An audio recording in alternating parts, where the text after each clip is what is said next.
سلام. حذر جبهة الإنقاذ الوطني في سوريا الجزائر من العيش على وقع وهم التنافس السياسي مع المغرب، معتبرة أن النظام الحاكم في الجارة سارع لدمشق ضمن هذا الإطار وليس لشعوره بالخطأ تجاه سوريا والشعب السوري. وقالت الجبهة السورية: لم نلمس من المغاربة بالمطلق ما يوحي أو يشير إلى أنهم بوارد التنافس مع أي دولة، فالمغرب لديه تجربته الخاصة والفريدة والعميقة التي يتميز بها عن باقي الدول،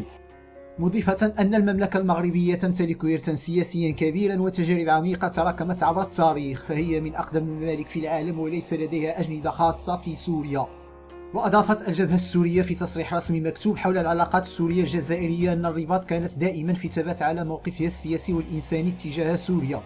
ولم تنخرط ضمن محور طهران دمشق، بل إن المغرب يمتلك خبرة وحسا أمنيا رفيع المستوى أفضى إلى قطع العلاقات مع إيران التي كانت تسعى للتغلغل في المغرب. تطرقت المنظمة السورية إلى تزويد النظام الجزائري للنظام السوري المخلوع بمصادر الطاقة التي توصلت بها الآلة العسكرية التي قصفت المدن السورية وقتلت المدنيين والأبرياء،